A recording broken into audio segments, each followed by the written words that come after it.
Lo que parecía un simple descuido se convertirá en el principio de algo que jamás podrás olvidar. Ven y sé testigo de una historia donde cada decisión tiene un precio.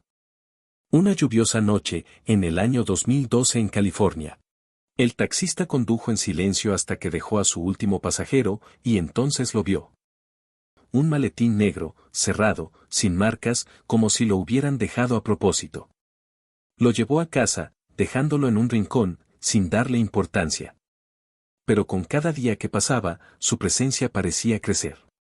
Al cabo de unos días, Emily, su esposa, apareció en el pasillo con los ojos enrojecidos.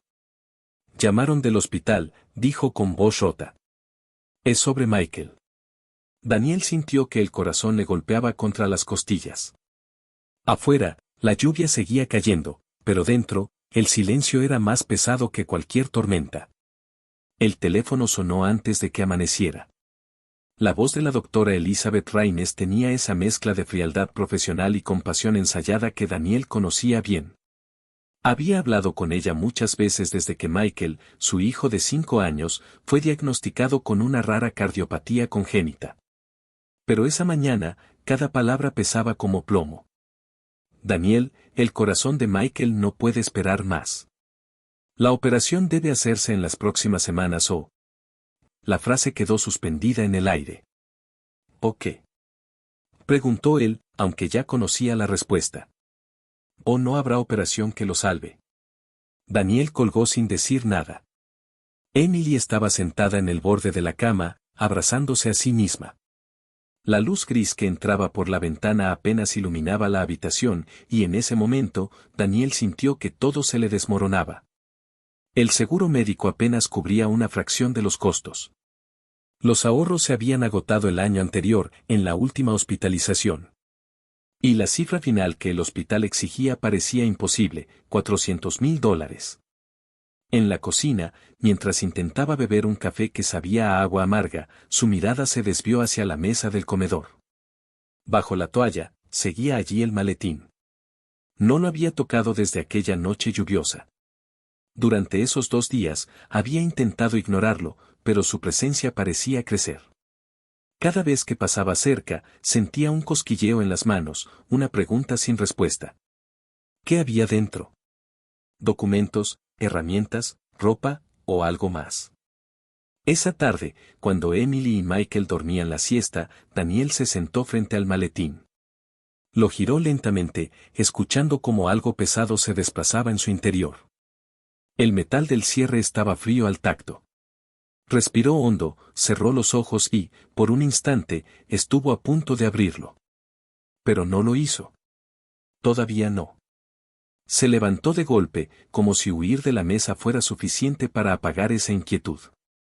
Sin embargo, en su interior, algo había cambiado. Ya no pensaba en si abrirlo, sino en cuándo.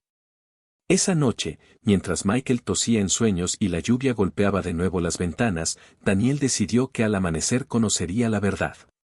La madrugada en Texas tenía un silencio espeso, interrumpido solo por el golpeteo monótono de la lluvia contra el tejado y el zumbido lejano de algún transformador eléctrico en las calles vacías. Daniel había pasado gran parte de la noche dando vueltas en la cama, incapaz de conciliar el sueño, con el pensamiento atrapado en un único punto de luz oscura, el maletín que reposaba sobre la mesa del comedor. Inmóvil pero vivo en su imaginación, como un animal agazapado que aguarda el momento preciso para revelar sus colmillos. Cuando la primera claridad del amanecer comenzó a dibujar sombras en las paredes, se levantó con cuidado de no despertar a Emily ni a Michael. Caminó descalzo por el pasillo, sintiendo como el frío del suelo se filtraba entre los dedos de sus pies y le devolvía a la realidad de ese instante, como si cada paso fuera un recordatorio de que estaba a punto de cruzar una línea invisible. El maletín estaba exactamente como lo había dejado, cubierto por la toalla gris que había usado aquella noche para esconderlo de miradas ajenas, aunque nadie en esa casa, salvo él, sabía de su existencia. Retiró la tela lentamente, como si al descubrirlo pudiera despertar algo dormido, y dejó que la luz tenue de la mañana acariciara el cuero gastado, revelando cicatrices y marcas que hablaban de viajes lejanos y manos desconocidas. Se sentó frente a él, apoyando los codos sobre la mesa y entrelazando los dedos, observando el cierre metálico que parecía mirarlo de vuelta con frialdad. Durante un momento, se preguntó de dónde vendría, quién lo habría dejado atrás, qué historia había atravesado para llegar hasta ese asiento de taxi y luego hasta su casa. Sintió un leve temblor en las manos, no tanto por miedo como por la carga de lo que estaba a punto de hacer. Tomó aire y lo soltó despacio, intentando acallar el eco de la voz de la doctora resonando en su memoria, esa cifra inalcanzable que se repetía como un mantra imposible, $400,000. Su hijo estaba muriendo. Su tiempo se agotaba. Y ahora, frente a él, había un objeto que podía contener absolutamente nada, o absolutamente todo. Colocó las manos sobre el cierre, presionó los seguros y escuchó el chasquido seco del metal liberándose. La tapa se levantó con un movimiento suave, casi elegante, y entonces lo vio. Paquetes gruesos, perfectamente envueltos en bandas de papel, apilados como ladrillos en un muro silencioso. El verde de los billetes relucía bajo la débil luz matinal, y el olor era inconfundible, una mezcla de tinta, papel y algo que parecía mucho más viejo, un aroma que recordaba a lugares cerrados durante años. Daniel no necesitó contar para saber que ahí había una fortuna, pero aún así comenzó a recorrer con la vista las hileras de fajos, como si con cada mirada pudiera confirmar lo irreal de la escena. Sintió que el corazón le golpeaba el pecho con fuerza, no solo por la magnitud del hallazgo, sino porque comprendió, en ese instante exacto, que el dinero que tanto había soñado, el que podía devolverle la vida a su hijo, estaba ahora a un brazo de distancia. Y sin embargo, la certeza de que ese dinero pertenecía a alguien más, a alguien que probablemente no aceptaría perderlo, se instaló como una sombra fría detrás de su nuca. Se quedó inmóvil, con las manos aún apoyadas en el borde del maletín, observando el brillo opaco de los fajos, consciente de que esa visión marcaría un antes y un después en su vida. Afuera, la lluvia comenzó a cesar, y un rayo de luz cruzó la ventana, iluminando por un instante el rostro de Daniel, y dejando en penumbra todo lo demás. No oyó el crujido de la escalera, ni el suave murmullo de pies pequeños acercándose, hasta que la voz somnolienta de Michael rompió el silencio desde el umbral de la cocina. «Papá, ¿qué es eso?» Michael estaba de pie en el umbral de la cocina, con el cabello alborotado por el sueño y esa expresión inocente que siempre hacía que Daniel se derritiera por dentro, pero que ahora le provocaba una punzada de miedo y culpa. El niño llevaba puesto su pijama de franela azul con pequeños dibujos de cohetes, y sus pies descalzos buscaban calor sobre el suelo frío. Daniel cerró el maletín de un golpe suave pero firme, como si así pudiera borrar la imagen que acababa de ver su hijo, aunque sabía que era demasiado tarde. «Nada, campeón, es solo una cosa que me encontré», dijo, intentando sonar natural, aunque su voz salió más baja y áspera de lo que pretendía. Michael ladeó la cabeza, con esa curiosidad pura y sin filtros que solo los niños poseen. Dio un par de pasos hacia la mesa, y Daniel sintió un impulso casi instintivo de interponerse, de protegerlo no solo de lo que había dentro de ese maletín, sino también de todo lo que ese hallazgo significaba. «Parece dinero», murmuró el niño, y en su tono había más observación que pregunta. Daniel contuvo el aliento. La palabra flotó en el aire como un disparo que resonaba demasiado tiempo. Quiso cambiar de tema, distraerlo, pero la mirada de Michael se clavaba en él con una mezcla de confusión y asombro, y Daniel supo que no podía simplemente fingir que aquello no existía. «Es complicado», respondió por fin, poniéndose en cuclillas para estar a su altura. «Es algo que no puedo explicarte ahora, pero te prometo que todo lo que haga, será para ti». El niño asintió con una inocencia que le rompió el alma, y sin decir más se dio la vuelta, arrastrando los pies de regreso a su habitación. Daniel lo siguió con la vista, sintiendo como un peso invisible se instalaba sobre sus hombros, más pesado que cualquier maletín. El resto de la mañana se desarrolló como cualquier otra, al menos en apariencia. Emily preparó un desayuno sencillo, el cielo se fue despejando poco a poco, y los sonidos habituales de la casa, el tintinear de tazas, el crujido de las sillas, el murmullo de la radio local, parecían mantener el equilibrio de una normalidad frágil. Pero en la mente de Daniel, todo se había alterado. Mientras lavaba los platos, No podía dejar de pensar en el contenido de ese maletín. $400,000. La cantidad exacta que el hospital había exigido. Ni un centavo más, ni uno menos. Una coincidencia tan perfecta que resultaba inquietante, casi como si el destino hubiera calculado hasta el último billete. Pero Daniel no creía en casualidades, y mucho menos en milagros sin costo. Ese día, mientras Emily se ocupaba de Michael, él encendió el televisor para distraerse, pero en cada noticia veía un reflejo de su situación: robos, desapariciones, operaciones policiales. En uno de los canales locales, un presentador mencionaba la investigación en curso sobre un robo a mano armada ocurrido en las afueras de Houston apenas una semana atrás. No dieron detalles del botín, pero algo en la descripción del caso, en la tensión que percibía en la voz del reportero, le provocó un escalofrío. Daniel apagó la televisión de inmediato y permaneció sentado en silencio, con las manos entrelazadas y la mente girando en círculos. Ahora el maletín no era solo una tentación, sino también una amenaza latente. Podía salvar la vida de su hijo, pero también podía arruinar la suya para siempre. A lo largo de esa tarde, cada sonido en la calle parecía más fuerte, cada coche que pasaba por delante de la casa más lento de lo normal. Por momentos, tenía la sensación de que alguien estaba observando desde algún lugar invisible, esperando que cometiera un error. Cuando cayó la noche y el silencio se instaló otra vez, Daniel llevó el maletín al dormitorio y lo guardó bajo la cama, como si así pudiera alejarlo de la vista y, con suerte, del destino. Se tumbó junto a Emily, que dormía profundamente, y permaneció despierto, escuchando el leve silbido de la respiración de su hijo en la habitación contigua. Y entonces, a las 2:14 de la madrugada, el sonido agudo del teléfono fijo rompió la calma. El timbre del teléfono fijo resonó en la oscuridad como un golpe seco en la puerta, un sonido que se alargaba demasiado y que parecía venir desde muy lejos, aunque Daniel sabía que estaba justo en el pasillo, a escasos metros de su cama. El corazón comenzó a latirle con una fuerza que podía sentir en la garganta, una pulsación que marcaba cada segundo de espera antes de que decidiera levantarse.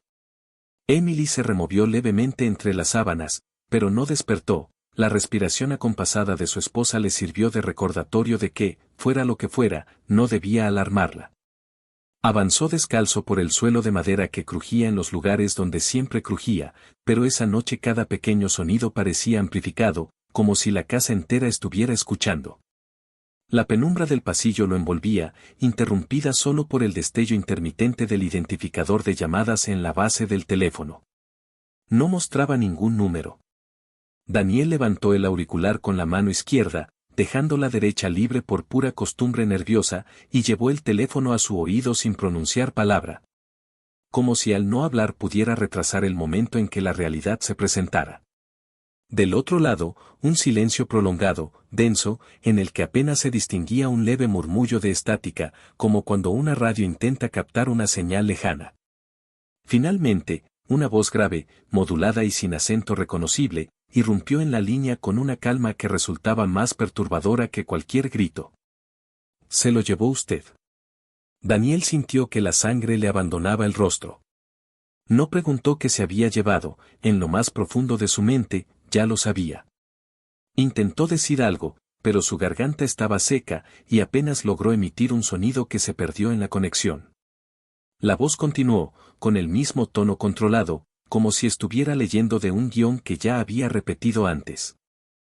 «Quiero que me escuche bien. No es suyo. No le pertenece. Y no tiene idea de lo que ha hecho al tocarlo». El instinto le dijo que colgara, que cortara esa comunicación que parecía tender un hilo invisible entre su casa y un lugar que no quería imaginar. Pero algo más fuerte, una mezcla de miedo, curiosidad y una extraña sensación de inevitabilidad, lo mantuvo ahí, inmóvil, con el auricular pegado al oído. «No sé de qué me habla», mintió, y hasta él pudo escuchar la falta de convicción en sus propias palabras. Hubo una pausa al otro lado, un espacio de silencio que se sintió más largo de lo que en realidad era, hasta que la voz bajó un tono, casi un susurro. «Sabe exactamente de qué le hablo. Y sabe que no puedo dejarlo así». Antes de que pudiera responder, la llamada se cortó. El pitido intermitente del teléfono desconectado llenó el pasillo, y Daniel permaneció de pie unos segundos más, intentando procesar lo que acababa de ocurrir. Cuando finalmente colgó, sintió que el silencio de la casa ya no era el mismo, era más pesado, más denso, como si algo hubiera cambiado de lugar sin que él pudiera verlo. Regresó a la habitación con pasos lentos, pero no volvió a acostarse. Se sentó en el borde de la cama, observando el rectángulo oscuro que se formaba bajo la cama donde estaba escondido el maletín. Y por primera vez desde que lo encontró sintió que no estaba solo en la decisión de qué hacer con él. Alguien más estaba ya dentro de esa historia, alguien que no parecía dispuesto a dejarlo en paz. En algún punto de la madrugada, mientras la lluvia volvía a caer con suavidad sobre el tejado, Daniel creyó escuchar un coche detenerse frente a la casa. El motor encendido durante unos segundos demasiado largos antes de alejarse lentamente por la calle vacía. Durante los días siguientes, la vida de Daniel comenzó a transformarse de una manera sutil pero implacable, como si un hilo invisible se hubiera enredado en su rutina y empezara a tirar lentamente de cada gesto, de cada pensamiento, de cada segundo de calma. Lo primero que cambió fue la manera en que escuchaba los sonidos de la calle. El rugido de un motor parecía detenerse justo frente a su casa más tiempo del necesario. Los pasos de algún peatón nocturno resonaban demasiado claros sobre el asfalto húmedo, incluso el murmullo constante del viento en los árboles del jardín le parecía cargado de intención. Emily no tardó en notar que algo no iba bien, aunque él se esforzaba por ocultarlo. Una noche, mientras lavaban los platos después de cenar, ella lo observó con detenimiento, secándose las manos con un paño y frunciendo el ceño. «Daniel, ¿estás seguro de que todo está bien en el trabajo?», preguntó con esa voz suave que utilizaba cuando sospechaba que él le ocultaba algo. Él respondió con una sonrisa forzada, asegurando que todo estaba bajo control, que solo eran preocupaciones por la salud de Michael, pero mientras lo decía, sintió el peso frío del maletín en su mente. Como si en lugar de estar escondido bajo la cama estuviera colgando de su cuello. Las noches se volvieron más largas y tensas. 2 veces, alrededor de las 3 de la madrugada, Daniel se despertó convencido de que había escuchado un golpe suave en la puerta principal, un golpecito casi educado, que se repetía una vez y luego se desvanecía. Al asomarse por la ventana, no vio a nadie, pero juraría que las sombras de la calle parecían distintas, más densas, como si ocultaran algo que no debía ver. Un jueves, mientras regresaba del supermercado con 2 bolsas de comida, notó un detalle que le hizo detenerse en seco: el buzón estaba cerrado con la pestaña hacia abajo, como si contuviera correo. Pero él lo había revisado esa misma mañana y estaba vacío. Lo abrió y encontró un único sobre blanco, sin remitente, sin sello, sin dirección escrita. Lo abrió allí mismo, con el viento frío azotándole el rostro, y dentro había una sola fotografía, una imagen tomada desde la acera, de noche, mostrando claramente la ventana de la habitación de Michael, iluminada desde dentro. No había texto, no había explicación, pero el mensaje era tan claro como un cuchillo afilado contra la piel. Guardó la fotografía en el bolsillo interior de su chaqueta y entró en casa intentando no mostrar nerviosismo. Emily estaba en la cocina y Michael en el salón, viendo un programa infantil, ajeno a todo. Daniel sintió un impulso feroz de tomar el maletín, cargar a su hijo y desaparecer, huir sin dejar rastro, pero sabía que no podía hacerlo así, sin un plan, sin un lugar seguro al que llegar. Y, sobre todo, sabía que aquel dinero que había aparecido como un milagro no era en realidad un regalo, sino una cadena que lo estaba atando a algo oscuro y peligroso. Esa noche decidió que dormiría con el maletín cerca, no por miedo a que se lo robaran, sino por la creciente convicción de que alguien podía entrar en su casa mientras todos dormían. Sacó el maletín de debajo de la cama y lo colocó en el armario, detrás de una hilera de cajas viejas, con una manta encima.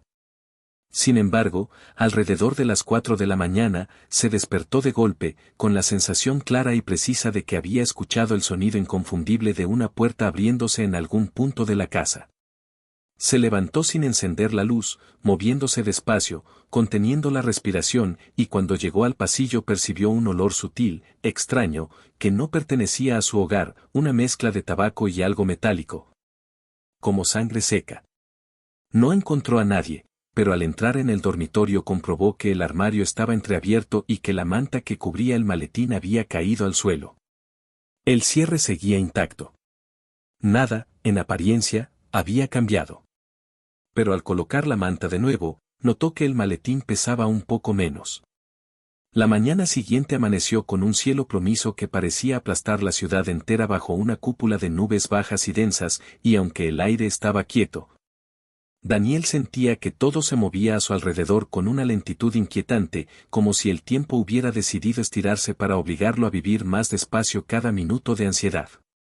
No había podido dormir después de descubrir el armario entreabierto, se había quedado sentado en la silla de su habitación, con el maletín a sus pies, escuchando el silencio de la casa y esperando que, en cualquier momento, algún sonido revelara la presencia de quien había osado entrar sin dejar rastro. Ese día debía llevar a Michael al hospital para una revisión de rutina, y aunque Emily insistió en que ella podía hacerlo sola, Daniel se empeñó en acompañarlos. Sentía que el mundo exterior era ahora un terreno abierto donde cualquiera podía acechar, y la sola idea de separarse de su hijo le provocaba un vértigo insoportable. El trayecto en coche hasta el hospital transcurrió bajo un silencio forzado. Emily intentaba llenar el aire con pequeños comentarios sobre las calles, el clima o las noticias de la radio, pero Daniel apenas respondía, con la vista fija en los retrovisores. 2 veces creyó ver el mismo coche gris detrás de ellos, un modelo viejo, con una abolladura en la parte frontal, siempre manteniendo la misma distancia, siempre deteniéndose cuando ellos lo hacían. No estaba seguro si era paranoia o realidad, pero en este punto, poco importaba, su mente ya había decidido que aquello era una amenaza. En el hospital, mientras Michael era atendido por la doctora Raines, Daniel se quedó en la sala de espera. La televisión colgada en la pared mostraba imágenes de un reportaje sobre crímenes organizados en el sur del estado, y aunque no se mencionaban nombres ni casos específicos, había algo en el tono del presentador que le hizo recordar la llamada nocturna y la fotografía anónima. Como si el televisor se hubiera convertido en un espejo distorsionado que reflejaba su propia situación. Cuando Emily salió con Michael, trayendo un nuevo sobre con análisis y recetas, la expresión en su rostro le confirmó que las noticias no eran buenas. Esperó hasta llegar al coche para hablar. La doctora dice que el tiempo se está agotando, dijo en voz baja, mirando hacia adelante. ¿Qué debemos decidirnos por la operación en menos de 2 semanas, oh? No terminó la frase, pero Daniel no necesitaba escuchar el final para comprenderlo. La cifra volvió a martillarle en la cabeza, $400,000. El maletín estaba tan presente en sus pensamientos que sentía que podía tocarlo incluso sin tenerlo cerca, como si estuviera conectado a él por un hilo invisible que no dejaba de tensarse. De regreso a casa, tomó rutas diferentes, hizo giros inesperados y pasó 2 veces por la misma calle para comprobar si el coche gris seguía detrás. En una de esas maniobras, lo perdió de vista, pero el alivio que sintió fue tan breve como engañoso, porque al doblar la última esquina y llegar a su calle, vio algo que lo dejó helado, sobre el felpudo de la puerta. Había un pequeño objeto metálico, brillante bajo la luz apagada de la tarde. Se agachó lentamente y lo tomó entre los dedos. Era una bala, intacta, limpia, sin rastro de óxido, y sobre su superficie alguien había grabado, con precisión milimétrica, las iniciales de H. Emily le preguntó qué era, pero él sonrió forzadamente y dijo que no era nada importante, que tal vez algún vecino lo había dejado caer por accidente. La verdad la guardó para sí, pero esa noche decidió que ya no podía seguir ignorando que estaba siendo observado, seguido y advertido con una precisión casi quirúrgica. Se encerró en la habitación, encendió la lámpara de escritorio y abrió el maletín una vez más, no para admirar el dinero, sino para buscar cualquier señal, cualquier pista que le dijera de dónde venía. ¿Quién lo había tenido antes? ¿Por qué había llegado a él? Entre los fajos encontró un sobre marrón, delgado, que no había visto antes, o que tal vez no estaba ahí la primera vez que lo revisó. Al abrirlo, descubrió varias hojas mecanografiadas con nombres, direcciones y fechas, algunas tachadas con tinta roja. Reconoció, con un escalofrío, una de esas direcciones, la de su propia casa. Daniel permaneció inmóvil frente al escritorio, con las hojas desplegadas bajo la luz cálida pero insuficiente de la lámpara. como si ese círculo de iluminación fuera un pequeño escenario donde se representaba una obra que no quería presenciar. Sus manos, ligeramente húmedas por el sudor, pasaban las páginas lentamente, tratando de encontrar sentido a aquella colección de nombres y direcciones. Algunas líneas aparecían intactas, escritas a máquina en un tipo de letra uniforme, mientras que otras estaban tachadas con una línea gruesa de tinta roja, tan oscura que parecía más cercana al color de la sangre seca que al de cualquier marcador comercial. Había direcciones de distintas ciudades de Texas, Houston, Austin, San Antonio, incluso algunos pueblos pequeños de los que solo había oído hablar en las noticias de sucesos. A medida que sus ojos recorrían la lista, sentía que el aire en la habitación se volvía más denso, como si las paredes se inclinaran hacia él, acercándose imperceptiblemente.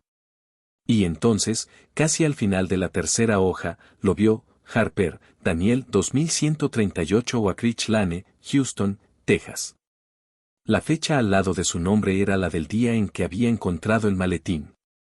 Se quedó mirando esa línea durante largos segundos, intentando procesar lo que implicaba. Esto no era una coincidencia. No podía serlo. Aquello no era el registro de una serie de transacciones ni una lista casual de direcciones olvidadas, era una secuencia, un patrón. Los nombres tachados lo confirmaban. El maletín no había sido olvidado por accidente en aquel taxi, había sido colocado allí, para él, o quizá para alguien que debía ocupar su lugar en esa lista. Sintió un vértigo extraño, como si su vida entera hubiera sido un tablero de ajedrez en el que él no era más que una pieza movida por una mano invisible. De pronto, recordó cada instante desde aquella noche lluviosa, la manera en que el conductor había evitado mirarlo, la respuesta seca sobre el pasajero anterior, el silencio en el que transcurrió el trayecto. Todo encajaba de una forma siniestra. Un ruido sordo en la calle lo sacó de su trance. Caminó hacia la ventana con cautela y apartó la cortina a apenas unos centímetros. Afuera, la oscuridad era casi absoluta, pero en el borde de la acera, a unos metros de su casa, distinguió una figura estática, vestida con ropa oscura, el rostro cubierto por la sombra de una gorra. No podía ver los ojos, pero supo que lo estaba mirando. No era un vecino, ni alguien esperando un taxi, estaba ahí por él. Se retiró de la ventana y apagó la lámpara, dejando la habitación en penumbra. El maletín permanecía abierto sobre el escritorio, como una boca que acababa de pronunciar su condena. No quería que Emily ni Michael vieran la lista, era mejor que siguieran creyendo que aquel objeto era simplemente un hallazgo fortuito, aunque cada minuto que pasaba esa mentira se hacía más insostenible. Durante horas, no pudo apartar de su mente la idea de que los nombres tachados podían ser personas muertas, eliminadas de un plan que aún no comprendía. ¿Qué papel ocupaba él en esa secuencia? ¿Qué significaba tener su dirección en la lista sin tachar? ¿Era un objetivo, un destinatario o un sustituto? Cerca de las 3 de la madrugada, un sonido metálico proveniente de la puerta principal le heló la sangre, era el clic sutil de un picaporte manipulándose con cuidado, no un intento brusco de forzar la entrada, sino el trabajo meticuloso de alguien que sabía lo que hacía. Daniel se levantó en silencio, avanzó por el pasillo y se detuvo a pocos metros de la entrada. El sonido cesó. No se atrevió a abrir la puerta, pero cuando miró por la mirilla, no vio a nadie. Solo el vacío de la calle oscura. Y sin embargo, al abrir unos centímetros para comprobar, encontró algo en el suelo, un recorte de periódico doblado, manchado en una esquina, con un titular que le provocó un nudo en la garganta. Hombre encontrado muerto en motel de carretera, tenía en su poder una maleta con dinero en efectivo. La fotografía en blanco y negro que acompañaba el artículo mostraba un maletín idéntico al suyo. Daniel pasó el resto de la noche sentado en la mesa de la cocina, con el recorte de periódico extendido frente a él, el maletín cerrado a su lado como un testigo mudo de todo lo que estaba ocurriendo. La luz amarillenta de la lámpara colgante apenas alcanzaba a iluminar el rostro del hombre de la fotografía, un individuo de mirada perdida, captado en una imagen tomada en vida, antes de convertirse en un cadáver anónimo encontrado en un motel de carretera. El texto del artículo era breve, como si hubiera sido redactado con la intención de no despertar demasiado interés público, un hombre de unos 40 años, muerto por causas no especificadas. En posesión de una gran cantidad de dinero en efectivo, investigación en curso, sin arrestos, sin sospechosos identificados. Pero lo que inquietaba a Daniel no era solo el hecho de que el maletín del artículo fuera idéntico al suyo, con el mismo cuero desgastado y los mismos cierres rayados, era la coincidencia del lugar y la fecha. Ese motel estaba a menos de 100 kilómetros de Houston, y el suceso había ocurrido apenas 3 semanas antes de que él encontrara el maletín en el taxi. Una proximidad temporal y geográfica que eliminaba cualquier duda. Aquello no era una cadena de casualidades, sino parte de algo más grande, algo que se movía como una red invisible alrededor de su vida. A medida que el amanecer se filtraba por la ventana, Daniel encendió su viejo portátil y comenzó a buscar, con manos temblorosas, noticias relacionadas con maletines. Grandes sumas de dinero y muertes no esclarecidas en Texas. Al principio, los resultados eran dispersos, pero pronto empezó a notar un patrón. En los últimos 5 años, había al menos 6 casos documentados, todos con elementos inquietantemente similares. Las víctimas eran hombres de mediana edad, todos con algún tipo de necesidad financiera urgente, deudas, juicios, gastos médicos, todos encontrados con un maletín lleno de efectivo que, según las autoridades, siempre desaparecía antes de que el caso llegara a un juicio. Las fechas en los artículos coincidían con las fechas que había visto en la lista encontrada dentro de su propio maletín. Y lo peor, los nombres de las víctimas también aparecían allí, tachados con la misma tinta roja. Aquello no era solo un inventario, era un registro, un catálogo de vidas marcadas para un desenlace inevitable. Daniel sintió un frío profundo recorrerle la espalda. No podía evitar pensar que, si la secuencia se mantenía, su nombre acabaría pronto con esa misma línea roja atravesándolo. ¿Cuánto tiempo le quedaba antes de que alguien decidiera que ya había cumplido su papel? Decidió salir esa misma mañana, no para ir al trabajo, sino para seguir el rastro del caso más reciente antes del suyo. Condujo hasta el motel del recorte de periódico, un edificio bajo y alargado, pintado con un color que alguna vez fue azul pero que ahora se había desvanecido hasta convertirse en un gris sucio. El cartel de neón, medio roto, parpadeaba con una cadencia irregular, como si tratara de advertirle que se marchara. En la recepción, un hombre obeso, con barba descuidada y camiseta manchada de café, le dijo que no recordaba gran cosa del difunto, salvo que había llegado con cara de estar huyendo de algo y que, la noche antes de morir, había recibido la visita de un tipo alto, vestido con traje oscuro, que no se registró y que no apareció en ninguna cámara de seguridad. Daniel no necesitó más para entender que ese hombre de traje oscuro era, con toda probabilidad, el mismo que ahora lo vigilaba a él. De regreso a su coche, sintió esa familiar presión en la nuca que ya reconocía como la certeza de estar siendo observado. Caminó despacio, mirando de reojo, y allí estaba, el coche gris con la abolladura en el frontal, estacionado al otro lado de la calle, el conductor inmóvil, con las manos en el volante y la cabeza ligeramente inclinada, como si lo estuviera midiendo desde la distancia. No aceleró el paso ni intentó huir. Subió al coche, cerró las puertas con seguro y encendió el motor, pero no arrancó. Permaneció allí, mirando por el espejo retrovisor, hasta que el coche gris encendió sus luces y, sin prisa alguna, comenzó a seguirlo. La carretera de vuelta a Houston fue un desfile de calles secundarias, giros bruscos y desvíos improvisados, pero no importaba lo que hiciera, el coche gris siempre reaparecía, como si formara parte de una sombra que se pegaba a sus ruedas.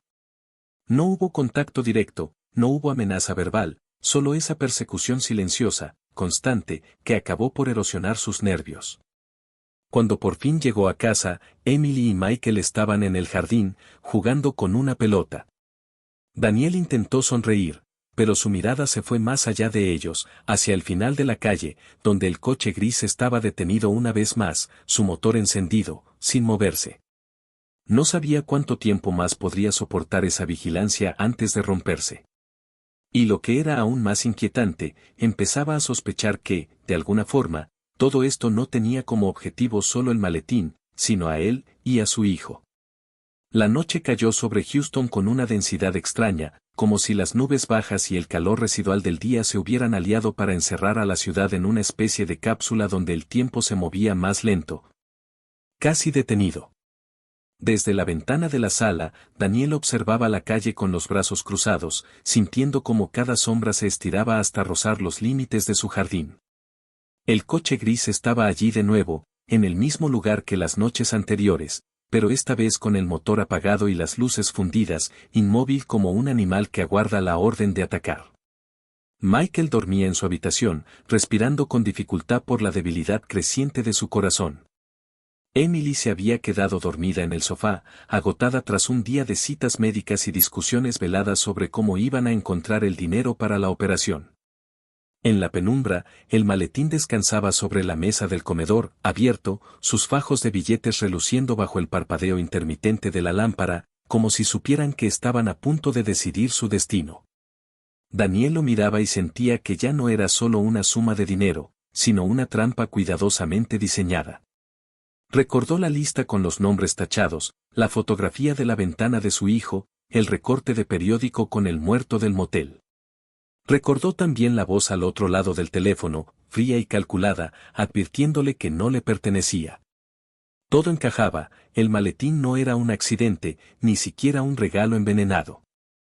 Era un señuelo, y él había mordido el anzuelo desde la primera noche lluviosa en que lo vio en aquel taxi. A las 2 de la madrugada, el silencio se rompió con 3 golpes secos en la puerta. No eran los golpecitos furtivos que había escuchado antes, eran firmes, medidos, con la cadencia exacta de alguien que no teme ser escuchado. Daniel sintió cómo la adrenalina le recorría el cuerpo y caminó hasta la entrada con pasos lentos pero decididos. Antes de abrir, echó un vistazo por la mirilla, un hombre alto, vestido con traje oscuro y corbata, el rostro parcialmente oculto por la sombra del porche. No había expresión en sus facciones, solo una quietud perturbadora. Se acabó el tiempo, dijo la voz al otro lado, tan clara que parecía filtrarse por debajo de la puerta. Lo sabe, y yo también. Daniel no respondió. Permaneció quieto, con la mano en el pomo, mientras repasaba en su mente todas las opciones.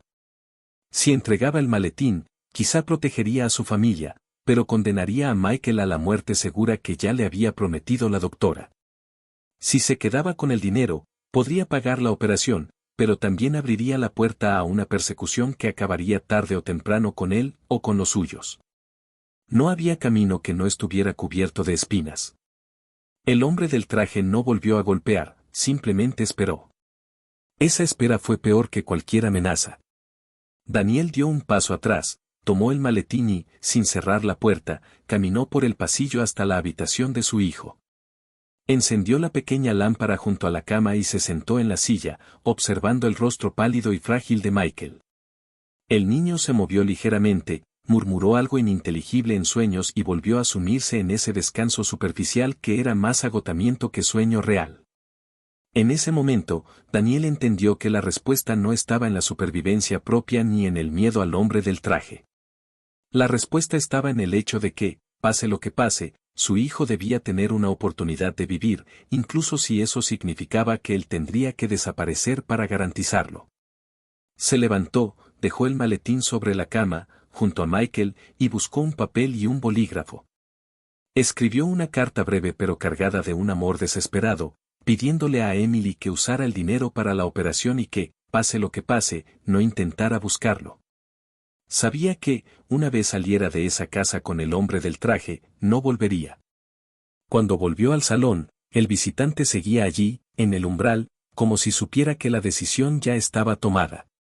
Daniel lo miró a los ojos y, por primera vez, no sintió miedo, sino una extraña calma. No llevaba nada consigo salvo la ropa que tenía puesta y la certeza de que había elegido el único camino posible.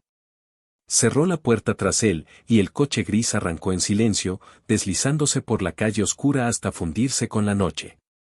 En la habitación de arriba, Michael dormía sin saber que, al despertar, su vida estaría a punto de cambiar para siempre, gracias a un padre que había entregado la suya sin dudarlo. Si esta historia logró llegar a lo más profundo de ti, déjanos tu apoyo con un me gusta. Escribe en los comentarios la palabra, maletín, para saber que nos acompañaste hasta el final. Compártela con alguien que crea en segundas oportunidades y suscríbete al canal para más historias que tocan el corazón.